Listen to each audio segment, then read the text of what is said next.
My name's Councillor Andrew Burns. I'm the leader here in the City of Edinburgh Council. I've been council leader just since May 2012. I lead a Labour SNP coalition council here in the capital city of Scotland, and I was absolutely delighted that just last year at the back end of 2013 Edinburgh became the first council in Scotland to join the Cooperative Council Innovation Network. I'm even more delighted now that Glasgow have also joined. It's obvious to me from the information exchange of ideas and so on that we've had already that clearly councils like Lambeth and Oldham and others down south are further down this journey, further down this road of moving towards a cooperative council. And I was pleased that here in Edinburgh we managed to make the cooperative ideal at the centre of the Labour SNP coalition agreement that established our local coalition in Edinburgh, and we're doing our very best to make that ideal a reality. At its heart, it's about moving away from local authorities doing things to residents and more doing things with its residents. And I think if we're all honest for a second, for too long in the past, local authorities right across the UK have been too keen to do things to residents and not with them. And it's not just about developing cooperative models, although that's very, very important, but as I've already hinted, I think it's not just those structures, it's as much about the cultural change that comes with developing the types of structures that mean more resident participation. So we're working very hard on not just changing structural issues, but trying to create a whole cultural change in the council as well.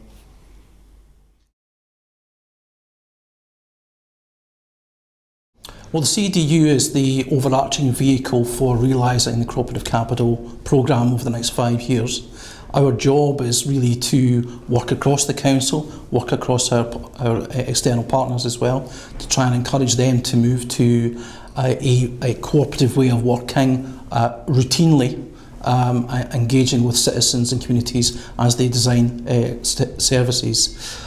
Our job also is to monitor how that's happening, but also to, I suppose, be the engine of how we're developing that. Look at new ways of delivering services, challenge what's currently being done, and try and think about an alternative way, a more inclusive way, a more community-related way of designing that from a user's perspective. A litmus test, if you like, of whether the co-op capital is working and will work is whether people are feeding back that they are getting the services that they say they need at the time they need and how they want it. I'm James Proctor, I'm the Strategic Relations Officer for Cooperatives UK, and Co-ops UK are in that unique position of being a trade association for all the cooperatives right across the UK. So our mission really is to promote, develop and unite cooperatives. And in that regard, we're really interested in what Edinburgh are doing just now. I think cooperatives are really about trying to give a fair deal to people. If you take examples in childcare, I know in Edinburgh there's the Morningside Childcare Cooperative, and also in housing at West Granton and at Craigmillar. You know, people are looking for a cooperative that actually they get involved in, and that's the unique difference from a cooperative. They're involved in it either as an employee or as a user of the service or as someone who buys the products from that service. Well, I think one of our great roles has been that kind of facilitator, that gateway to the rest of the cooperative movement. There's so much experience there and so much willingness to help. I mean, one of the cooperative values is cooperation amongst cooperatives. So really that gateway, that experience, that knowledge and understanding, I think makes it a lot easier for people to get up and running when they themselves want to start their own cooperative or grow and develop their business as a cooperative. I think in seeing that actually we're trying to promote cooperatives, trying to bring them into the mainstream of business, I think that's a great thing, and I'm really happy to see Edinburgh Council doing that.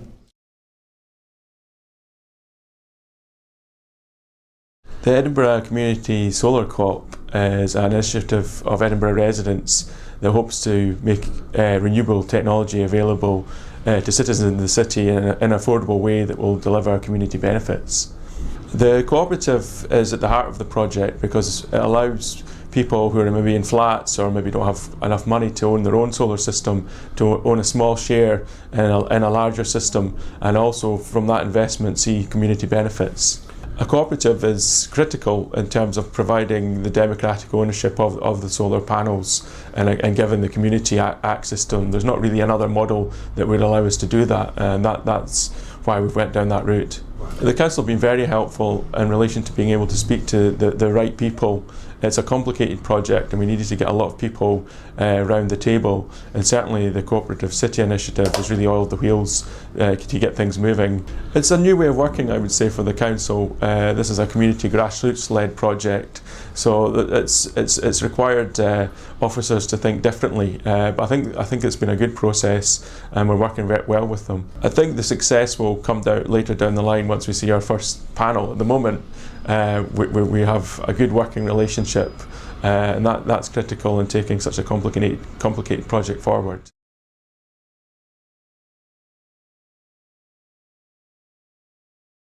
LAYC is an umbrella organisation. We can trace our roots back to the 1930s, and we support youth and children's groups across the Lothian area.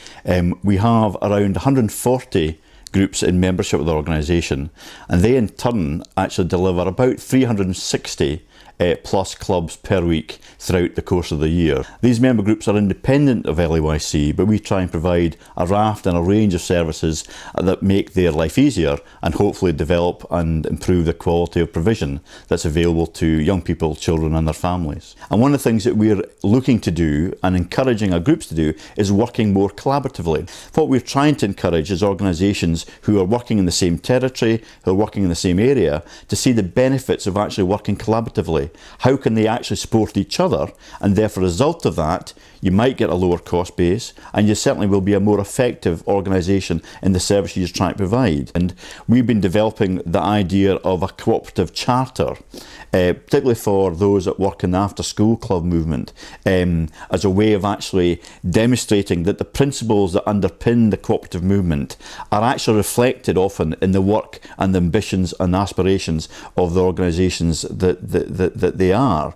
Yes, there's a number of very good examples, I think, where organisations come together to actually share resources, share practice and share the outcomes of that. There is 2 after school clubs, for example, that haven't got sufficient children or parents interested in providing holiday care during the school holidays, but by combining their efforts and combining the number of children they both have, then in fact that becomes a viable option. This has been sparked initially by the City of Edinburgh Council's adopting a cooperative council. Not only did they adopt the new approach in terms of how the council is viewing itself and its relationship to the organisation that it works with, and that strengthening of that partnership, but it's also put some very practical steps which have actually enormously helped us make some progress, or the progress we've made to date. In part, that's about the resources they've made available to support this initiative and the development of the cooperative unit, where there are actually professional staff in place to provide that extra piece of advice and guidance, because it's not just us that's showing an interest and being active in trying to develop this approach, but there's other strands of that going on in other parts of the council and the city. So it needs coordination, it needs support to do that, and the co-op unit have been very helpful in providing a focus for that and providing that extra support.